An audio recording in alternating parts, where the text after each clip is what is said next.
मैं इन्नी क गल करनी चाहना भी मेरे हिसाब नाल आपां किन्ने बंदे 195 बंदे अज जुड़े आ 195 बंदे दे विचों किसी ने वीर मक्कड़ नूं इस गल दे बारे जिहड़ा कामरेडां ने अंदर टेबल 55 लाख रुपये दी भी गलबात उदी कीती। एक जिम्मेवार बंदा तुहाडे सारिਆਂ सामने गलबात करन दिया। हुण जे किसी ने गलबात करनी कर लो।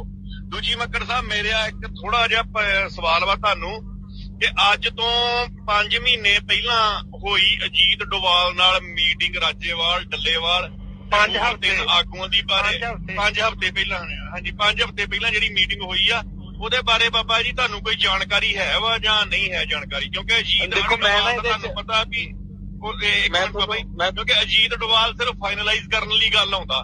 ਸੋ ਇਹਦੇ ਬਾਰੇ ਕੋਈ ਹੈ ਜਾਣਕਾਰੀ ਤੁਹਾਨੂੰ? ਤੁਸੀਂ ਜੇ ਬੜੇ ਸੀਨੀਅਰ ਪੱਤਰਕਾਰ ਹੈ ਦੀਪਕ ਚਨਾਰਥਲ ਵਿਜ਼ਨ ਪੰਜਾਬ ਟੀਵੀ ਤੇ ਰਿਪੋਰਟਿੰਗ ਕਰਦੇ ਔਰ ਸੰਘਰਸ਼ ਨੂੰ ਬੜਾ ਨੇੜਿਓਂ ਦੇਖਿਆ ਜੀ। ਉਹਨਾਂ ਦਾ ਪਿਛਲੇ ਹਫਤੇ ਦਾ ਤੁਸੀਂ ਸ਼ੋਅ ਦੇਖੋ ਉਹਨਾਂ ਨੇ ਆਪਦੇ ਸ਼ੋਅ 'ਚ ਇੱਕ ਗੱਲ ਬੋਲੀ ਸੀਗੀ ਕਿ ਲਗਭਗ 15 ਦਿਨ ਦਾ ਸਮਾਂ ਹੋਰ ਰਹਿ ਗਿਆ, ਸੰਘਰਸ਼ ਨੇੜੇ ਲੱਗਿਆ ਪਿਆ। ਤਾਂ ਮੇਰੀ ਉਹਨਾਂ ਨਾਲ ਬੜੀ ਚਰਚਾ ਹੋਈ ਵੀ ਤੁਸੀਂ ਇਹ ਐਡੀ ਵੱਡੀ ਗੱਲ ਇੱਕ ਸੀਨੀਅਰ ਔਰ ਸਿਆਣਾ ਜਰਨਲਿਸਟ ਕਿਵੇਂ ਕਹਿ ਸਕਦਾ ਹੈ। ਉਹਨਾਂ ਨੇ ਕਿਹਾ ਕਿ ਤੁਹਾਨੂੰ ਵੀ ਪਤਾ ਚੀਜ਼ਾਂ ਕਿਵੇਂ ਮੂਵ ਹੋਈਆਂ ਨੇ। ਪਿਛਲੇ 4 ਮਹੀਨਿਆਂ ਤੋਂ ਸਾਨੂੰ ਪਤਾ ਹੈ ਕਿ ਕਿਸ ਕਦਰ ਸਰਕਾਰ ਇਹਨਾਂ ਦੇ ਨਾਲ ਆਫ ਦਾ ਰਿਕਾਰਡ ਮੀਟਿੰਗਾਂ ਕਰ ਰਹੀਆਂ। ਆਫ ਦਾ ਰਿਕਾਰਡ ਮੀਟਿੰਗਾਂ ਸਾਰਿਆਂ ਨਾਲ ਹੋਈਆਂ ਨੇ। ਅਜੀਤ ਡੋਵਾਲ ਵਾਲੀ ਮੀਟਿੰਗ ਦੀ ਜਿੱਥੋਂ ਤੱਕ ਗੱਲ ਹੈ ਮੈਂ ਉਹਦੇ ਤੇ ਮੇਰੇ ਕੋਲੇ ਉਸਦੀ ਪੁਸ਼ਟੀ ਨਹੀਂ ਹੈਗੀ ਤਾਂ ਮੈਂ ਕਹਿਣਾ ਨਹੀਂ ਚਾਹੁੰਦਾ ਵੀ, ਲੇਕਿਨ ਸਿਰਫ ਅਜੀਤ ਡੋਵਾਲੀ ਇੱਥੋਂ ਤੱਕ ਕਿ ਮੈਂ ਹੁਣ ਤੁਹਾਨੂੰ ਕੀ ਦੱਸਾਂ। ਇੱਕ ਰਾਤ ਇੱਕ ਲੀਡਰ ਦੇ ਨਾਲ ਗੱਲਬਾਤ ਕਰਨ ਵਾਸਤੇ ਅਮਿਤ ਸ਼ਾਹ ਨੇ ਟੀਮ ਭੇਜੀ, ਉਹ ਫੋਨ ਤੇ ਗੱਲ ਕਰ ਰਹੇ ਸੀ। ਅੱਗੋਂ ਬੰਦਾ ਉਹ ਜਿਹੜਾ ਸੋਬਰ ਸਟੇਟ 'ਚ ਨਹੀਂ ਸੀਗਾ, ਹੁਣ ਤੁਸੀਂ ਸਮਝ ਸਕਦੇ ਹੋ ਬਾਈ। ਔਰ ਉਹਨੇ ਉਹਨੂੰ ਇੱਥੋਂ ਤੱਕ ਕਿਹਾ ਕਿ ਹਾਂਜੀ ਮਹਾਰਾਜ ਹੁਕਮ ਕਰੋ ਕੀ ਕਰਨਾ ਹੈ। ਔਰ ਉਹ ਰਿਕਾਰਡਿੰਗ ਤੱਕ ਇੱਕ ਟੌਪ ਮੋਸਟ ਅਫੀਸ਼ੀਅਲ ਨੇ ਸਾਨੂੰ ਸੁਣਾਈ ਕਿ ਆਹ ਦੇਖੋ ਤੁਹਾਡੇ ਲੀਡਰ ਤਾਂ ਆਹ ਗੱਲਾਂ ਬੋਲ ਰਹੇ ਆ ਕਿ ਇਸ ਤਰੀਕੇ ਨਾਲ ਉਹ ਗੱਲ ਕਰਦੇ ਕਿ ਹਾਂਜੀ ਮਹਾਰਾਜ ਦੱਸੋ ਕੀ ਹੁਕਮ ਹੈ। ਔਰ ਜਦੋਂ ਸੁਰਜੀਤ ਜੈਨੀ ਨੇ ਵੀ ਇੱਕ ਇੰਟਰਵਿਊ 'ਚ ਮੇਰੇ ਖਿਆਲ ਬਿਆਨ ਦਿੱਤਾ ਸੀਗਾ ਵੀ ਜੇ ਮੈਂ ਰਿਕਾਰਡਿੰਗ ਸੁਣਾਤੀ ਨਾ ਤਾਂ ਤੁਹਾਡੇ ਪੈਰਾਂ ਥੱਲੋਂ ਜ਼ਮੀਨ ਨਿਕਲ ਜਾਣੀ ਹੈ। ਇਸ ਤਰ੍ਹਾਂ ਦੀਆਂ ਗੱਲਾਂ ਵੀ ਹੋਈਆਂ ਨੇ। ਲੇਕਿਨ ਸਾਡੀ ਮਜਬੂਰੀ ਕੀ ਬਣੀ ਹੈ ਕਿ ਅਸੀਂ ਲੈ ਆ ਬਾਈ ਜੀ। ਔਰ ਹੁਣ ਮੈਨੂੰ ਲੱਗਦਾ ਹੈ ਕਿ ਭਾਵੇਂ ਲੋਕ ਚੰਗਾ ਕਹਿਣ ਮਾੜਾ ਕਹਿਣ ਪਰ ਨੈਤਿਕ ਤੌਰ ਤੇ ਮੈਨੂੰ ਲੱਗਦਾ ਹੈ ਕਿ ਸਾਨੂੰ ਇਸ ਤਰ੍ਹਾਂ ਨਹੀਂ ਸੀ ਕਰਨਾ ਚਾਹੀਦਾ। ਸਾਨੂੰ ਰਾਈਟ ਮੋਮੈਂਟ ਤੇ ਸਵਾਲ ਜ਼ਰੂਰ ਕਰਨੇ ਚਾਹੀਦੇ ਸੀ ਜੋ ਨਹੀਂ ਹੋਏ। ਬਹੁਤ ਵਾਰੀ ਨਹੀਂ ਹੋਏ ਸਵਾਲ। ਔਰ ਅੱਜ ਇਸ ਕਰਕੇ ਅਸੀਂ ਇਸ ਪੋਜੀਸ਼ਨ ਤੇ ਖੜੇ ਆ ਕਿ ਅਸੀਂ ਐਕਚੁਅਲੀ ਉਹਨਾਂ ਨੂੰ ਸਾਡਾ ਇਮੋਸ਼ਨ ਜਿਹੜਾ ਸੀ ਉਹ ਸਾਡੇ ਪ੍ਰੋਫੈਸ਼ਨ ਤੇ ਓਵਰ ਪਾਰ ਕੀਤਾ ਕਿ ਆਪਣਾ ਮੋਰਚਾ ਖਰਾਬ ਨਾ ਹੋ ਜੇ। ਔਰ ਇੱਕ ਇਹ ਬੜਾ ਵੱਡਾ ਫੈਕਟਰ ਹੈ, ਮੈਂ ਅੱਜ ਇਹ ਐਡਮਿਟ ਕਰਦਾ ਇਹ ਗੱਲ ਕਿ ਜਿੱਧਰ ਨੂੰ ਪਬਲਿਕ ਨੈਰੇਟਿਵ ਹੁੰਦਾ ਹੈ ਪੱਤਰਕਾਰੀ ਵੀ ਉਧਰ ਨੂੰ ਹੋਣ ਲੱਗੀ ਕਿ ਯਾਰ ਬੱਬੂ ਮਾਨ ਬੜਾ ਸਟਰੋਂਗ ਹੈ, ਫਲਾਨਾ ਬੜਾ ਸਟਰੋਂਗ ਹੈ। ਇੱਧਰ ਨੂੰ ਹਾਂਜੀ ਬੱਬੂ ਮਾਨ ਦੀ ਗੱਲ ਸੀਗੀ। ਮੈਂ ਕਿਹਾ ਬੱਬੂ ਮਾਨ ਦੇ ਸਵਾਲ ਮਤਲਬ ਮੈਂ ਮਿਸਾਲ ਦੇ ਰਿਹਾ, ਮੈਂ ਸਿਰਫ ਓਵਰਆਲ ਗੱਲ ਕਰ ਰਿਹਾ, ਕੋਈ ਇੱਕ ਅੱਧੇ ਇੰਸੀਡੈਂਟ ਦੀ ਗੱਲ ਨਹੀਂ ਕਰ ਰਿਹਾ। ਪਰ ਇਹ ਟਰੁੱਥ ਹੈ ਬਾਈ ਜੀ। ਇਸ ਪੂਰੇ ਅੰਦੋਲਨ ਦੇ ਦੌਰਾਨ ਪਬਲਿਕ ਨੈਰੇਟਿਵ ਦੇ ਪ੍ਰੋ ਪੱਤਰਕਾਰੀ ਵੱਧ ਹੋਈ ਹੈ। ਜੇ ਅੱਜ ਵੀ ਤੁਸੀਂ ਦੇਖੋ, ਜੇ ਕੱਲ ਵੀ ਅਸੀਂ ਸਵਾਲ ਕੀਤੇ ਆ ਤਾਂ ਇੱਕ ਬੜਾ ਵੱਡਾ ਨੈਰੇਟਿਵ ਚੱਲ ਪਿਆ ਵੀ ਇਹ ਦਰਅਸਲ ਗੋਦੀ ਮੀਡੀਆ ਤੋਂ ਘੱਟ ਨਹੀਂ ਹੈਗੇ, ਇਹ IT ਸੈੱਲਾਂ ਦੇ ਹਿਸਾਬ ਤੇ ਚੱਲਦੇ ਨੇ, ਉਹ ਲੋਕ ਨੇ ਜਿਹੜੇ ਸੰਘਰਸ਼ ਨੂੰ ਖਰਾਬ ਕਰਨ ਆਏ ਆ। ਜਾਂ ਲਾਸਟ ਗੱਲ ਇਹ ਹੁੰਦੀ ਹੈ ਵੀ ਇਹ ਦੀਪ ਹਰਕਿਆਂ ਦੇ ਨਾਲ ਜੋੜ ਦਿਓ ਵੀ ਦੀਪ ਦੇ ਬੰਦੇ ਨੇ ਜੀ ਇਹ ਤਾਂ ਖਰਾਬ ਕਰਨੇ ਆ, ਫਲਾਨੇ ਨੇ ਜੀ ਇਹ ਤਾਂ ਪੰਥਕ ਨੇ।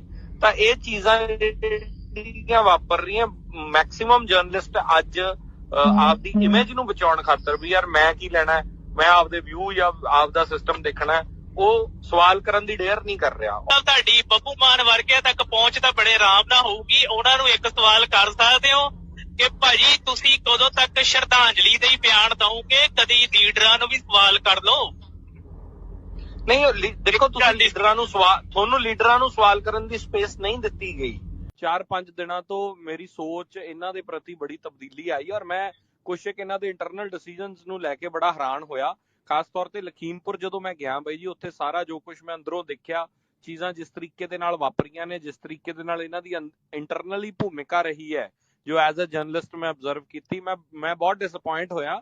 ਔਰ ਇਹ ਜਿਹਨੂੰ ਕਹਿ ਲਓ ਨਾ, ਤੁਸੀਂ ਜਿਵੇਂ ਕਹਿ ਰਹੇ ਸੀਗੇ ਕਿ ਸਿਰਫ ਸੂਟ ਕੀਤੀ ਇਹਨਾਂ ਦੀ ਆਈਡੀਓਲੋਜੀ ਨੂੰ। ਔਰ ਇਹਨਾਂ ਦਾ ਮੈਂ ਜੋ ਤੁਸੀਂ ਆਪਾਂ ਅਕਸਰ ਗੱਲ ਕਰ ਰਹੇ ਕਿ ਇਹਨਾਂ ਦਾ ਵੱਡਾ ਮੋਟਿਵ ਪੋਲੀਟੀਕਲ ਮੋਟਿਵ ਹੈ, ਉਸ ਪੋਲੀਟੀਕਲ ਮੋਟਿਵ ਵੱਲ ਹੀ ਵਧਣਾ ਚਾਹੁੰਦੇ ਹੈ। ਇਹ ਅੰਦੋਲਨ ਦੇ ਹੱਲ ਵੱਲ ਨਹੀਂ ਜਾਣਾ ਚਾਹੁੰਦੇ, ਮੇਰੀ ਆਬਜ਼ਰਵੇਸ਼ਨ ਹੈ। ਔਰ ਇਹ ਵਾਇਲੈਂਸ ਚਾਹੁੰਦੇ ਆ, ਜੋ ਮੈਂ ਇੱਥੋਂ ਇਹ ਕੱਢ ਕੇ ਆਇਆ ਕਿ ਐਟ ਦਾ ਐਂਡ ਇਹ ਚਾਹੁੰਦੇ ਆ ਕਿ ਕਿਸੇ ਤਰੀਕੇ ਦੀ ਵਾਇਲੈਂਸ ਹੋਵੇ। ਤਾਂ ਇਹ ਦੋ ਤਿੰਨ ਚੀਜ਼ਾਂ ਦਾ ਨਿਚੋੜ ਮੈਂ ਕੱਢਿਆ ਜੋ ਸਾਰਾ ਸਿੱਟਾ ਇਸ ਗੱਲ ਦੇ ਵਿੱਚੋਂ ਨਿਕਲਦਾ। ਇੱਕ, ਜਦੋਂ ਮੈਂ ਇਹ ਸਵਾਲ ਕੀਤਾ ਕਿ ਯੂਪੀ ਦੇ ਵਿੱਚ ਵੱਡਾ ਮੋਰਚਾ ਕਿਉਂ ਨਹੀਂ ਲੱਗਿਆ, ਕਰਨਾਲ 'ਚ ਜੇ ਲਾ ਸਕਦੇ ਹੋ, ਤਾਂ ਕਾਮਰੇਡ ਆਗੂਆਂ ਦਾ ਜਵਾਬ ਸੀਗਾ ਕਿ ਯੂਪੀ 'ਚ ਸਾਡੇ ਕੋਲ ਉਨੀ ਸਟਰੈਂਥ ਨਹੀਂ ਹੈਗੀ, ਉਸ ਪੱਧਰ ਤੇ ਸਾਡੇ ਕੋਲੇ ਵਸੀਲੇ ਨਹੀਂ ਸੀ ਜੋ ਕਰਨਾਲ 'ਚ ਸੀਗੇ। ਤੇ ਫਿਰ ਮੈਂ ਇਹ ਗੱਲ ਕਹੀ ਕਿ ਤੁਸੀਂ ਫਿਰ ਉੱਥੇ ਕਾਲ ਕਿਉਂ ਦਿੰਦੇ ਹੋ? ਤੁਸੀਂ ਇਹ ਐਡਮਿਟ ਕਰਕੇ ਤੁਸੀਂ ਆਪਦੇ ਜਿਹੜੇ ਯੂਪੀ 'ਚ ਬੈਠੇ ਜਾਂ ਜਿਹੜੀਆਂ ਥਾਵਾਂ ਤੇ ਬੰਦੇ ਬੈਠੇ ਆ ਜਿੱਥੇ ਤੁਸੀਂ ਫਿਜ਼ੀਕਲੀ ਔਰ ਸਟਰੈਂਥ ਵਾਈਜ਼ ਪੰਗਾ ਨਹੀਂ ਲੈ ਸਕਦੇ, ਤੁਸੀਂ ਉੱਥੇ ਕਹੋ ਵੀ ਭਾਈ ਕੱਲਾ ਪੰਜਾਬ ਤੇ ਹਰਿਆਣੇ ਦੇ ਵਿੱਚ ਅਸੀਂ ਸਟਰੋਂਗ ਆ ਔਰ ਸਾਡੇ ਕੋਲੇ ਨੰਬਰ ਵੀ ਹੈਗਾ, ਫਿਜ਼ੀਕਲ ਸਟਰੈਂਥ ਵੀ ਹੈ, ਇਸ ਕਰਕੇ ਇੱਥੇ ਘੇਰ ਲਓ, ਪੰਗੇ ਲੈ ਲਓ, ਵੈਸਟਰਨ ਯੂਪੀ 'ਚ ਵੀ ਲੈ ਲਓ, ਉਦੋਂ ਬਾਹਰ ਨਾ ਪੰਗਾ ਲਓ, ਉੱਥੇ ਸਾਡੇ ਕੋਲੇ ਕੋਈ ਵਸੀਲੇ ਨਹੀਂ ਹੈਗੇ। ਇਹ ਕਹਿੰਦੇ ਜੀ ਅਸੀਂ ਇਹ ਐਡਮਿਟ ਕਿਵੇਂ ਕਰ ਜੀਏ ਵੀ ਪੰਜਾਬ ਤੇ ਹਰਿਆਣੇ ਤੋਂ ਬਾਹਰ ਮੋਰਚਾ ਹੈ ਹੀ ਨਹੀਂ, ਉੱਥੇ ਕਮਜ਼ੋਰ ਹੈ।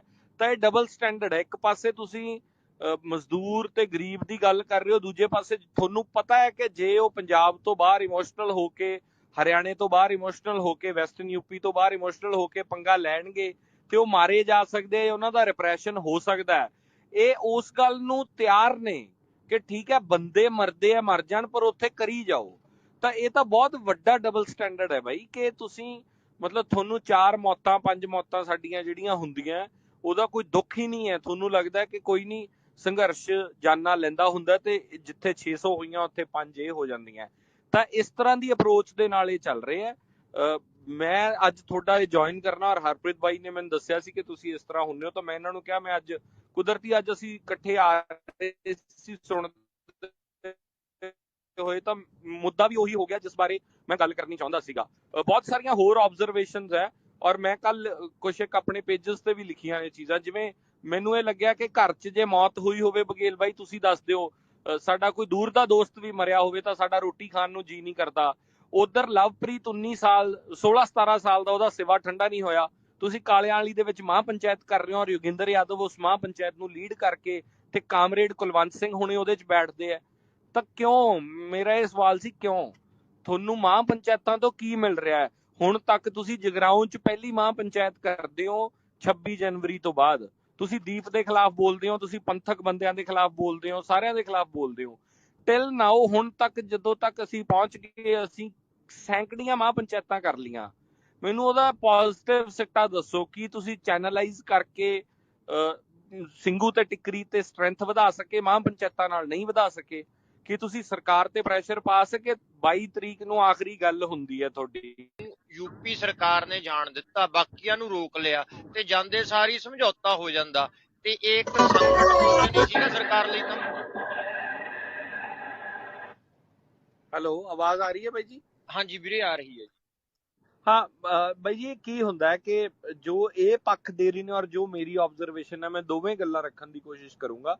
ਇਹਨਾਂ ਦਾ ਇਹ ਕਹਿਣਾ ਹੈ ਕਿ ਜਦੋਂ ਟਕੈਤ ਨਿਕਲ ਗਿਆ ਉਦੋਂ ਤੱਕ ਹਾਲੇ ਕੋਈ ਗੱਲਬਾਤ ਨਹੀਂ ਸੀਗੀ। ਟਕੈਤ ਬਹੁਤ ਅਰਲੀ ਗਾਜ਼ੀਪੁਰ ਤੋਂ ਉੱਥੋਂ ਲਈ ਨਿਕਲਦਾ, ਉਦੋਂ ਤੱਕ ਬੈਰੀਗੇਟਿੰਗ ਨਹੀਂ ਹੋਈ ਸੀ ਤੇ ਟਕੈਤ ਉੱਥੇ ਪਹੁੰਚ ਜਾਂਦਾ ਹੈ, ਜਦ ਕਿ ਬਾਕੀ ਜਿਹੜੇ ਆ ਉੱਥੇ ਨਹੀਂ ਪਹੁੰਚਦੇ। ਹੁਣ ਅਸਲ ਗੱਲ ਤੁਹਾਨੂੰ ਦੱਸਦਾ, ਦਰਅਸਲ ABP ਸਾਂਝਾ ਨੇ, ABP ਗਰੁੱਪ ਨੇ ਇੱਕ ਮਹਾਂ ਪੰਚਾਇਤ ਆਪਣਾ ਮਹਾਂ ਸੰਮੇਲਨ ਪੰਜਾਬ ਨੂੰ ਲੈ ਕੇ ਰੱਖਿਆ ਸੀ, ਜਿਹਦੇ 'ਚ ਰਾਜੇਵਾਲ, ਸੁਖਬੀਰ ਬਾਦਲ ਤੇ ਬਾਕੀ ਪੰਜਾਬ ਦੇ ਪੋਲੀਟੀਕਲ ਲੋਕ, ਇਹਨਾਂ ਨੇ ਆਪਦੀ ਸ਼ਮੂਲੀਅਤ ਦੀ ਪ੍ਰਵਾਨਗੀ ਉੱਥੇ ਯੈਸ ਕੀਤੀ ਹੋਈ ਸੀ।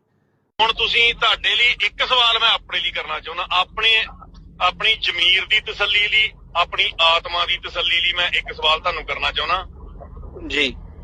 ਅਸੀਂ ਜਿਹੜੇ ਸਟੈਂਡ ਦੇ ਪਹਿਲੇ ਦਿਨੋਂ ਖੜੇ ਸੀ, ਅੱਜ ਵੀ ਉਸੇ ਸਟੈਂਡ ਤੇ ਖੜੇ। ਤੁਹਾਨੂੰ ਕੀ ਲੱਗਦਾ ਵੀ ਅਸੀਂ ਆਪਣੇ ਸਟੈਂਡ ਤੇ ਸਹੀ ਖੜੇ ਰਹੇ ਆ ਜਾਂ ਗਲਤ ਰਹੇ ਆ? ਦੇਖੋ, ਮੈਂ ਤੁਹਾਨੂੰ ਬੜਾ ਓਨੈਸਟ ਜਵਾਬ ਦੇਵਾਂਗਾ। ਜਦੋਂ ਸ਼ੁਰੂਆਤ ਹੋਈ ਸੀ ਅੰਦੋਲਨ ਦੀ, ਉਦੋਂ ਮੈਨੂੰ ਬਹੁਤ ਸਾਰੇ ਮੇਰੇ ਮਨ 'ਚ, ਜ਼ਹਿਨ 'ਚ ਸਵਾਲ ਆਉਂਦੇ ਸੀਗੇ। ਅੱਜ ਮੈਂ ਹਰਪ੍ਰੀਤ ਬਾਈ ਨੂੰ ਇਸ ਗੱਲ ਦੀ ਵਧਾਈ ਦਿੱਤੀ ਕਿ ਇਹ ਬੰਦੇ ਯਾਰ ਠੀਕ ਗੱਲ ਕਰ ਰਹੇ ਆ। ਤੁਸੀਂ ਮਾੜੇ ਵੱਜੋਗੇ ਬਾਈ, ਸ਼ਾਇਦ ਹੋ ਸਕਦਾ ਕਿ 4 ਬੰਦੇ ਇਤਿਹਾਸ 'ਚ ਗਾਂਹ ਜਾ ਕੇ ਤੁਹਾਨੂੰ ਮਾੜਾ ਕਹਿ ਦੇਣ, ਪਰ ਤੁਹਾਡੀ ਭੂਮਿਕਾ ਸਹੀ ਹੈ। ਜੇ ਇਹ ਭੂਮਿਕਾ ਨਾ ਹੁੰਦੀ ਤਾਂ ਅੱਜ ਇਹ ਹੋਰ ਬਹੁਤ ਸਾਰਾ ਆਪਣੇ ਅਕੋਰਡਿੰਗਲੀ ਚੀਜ਼ਾਂ ਕਰਦੇ। ਦੇਖੋ, ਅੱਜ ਅਸੀਂ ਮੋਦੀ ਦੇ ਖਿਲਾਫ ਨਿੱਜੀ ਥੋੜੀ ਆ, ਅਸੀਂ ਉਹਨਾਂ ਦੇ ਵਰਤਾਰੇ ਦੇ ਖਿਲਾਫ ਆ ਕਿ ਉਹ ਇੱਕ ਹਿਟਲਰ ਤਰ੍ਹਾਂ ਦਾ ਅਪਰੋਚ ਅਪਣਾਈ ਹੈ। ਉਸ ਤੁਹਾਨੂੰ ਸਵਾਲ ਕਰਨ ਦੀ ਸਪੇਸ ਨਹੀਂ ਦਿੰਦਾ, ਉਹ ਆਪਣੀ ਮਰਜ਼ੀ ਚਲਾਉਂਦਾ ਹੈ।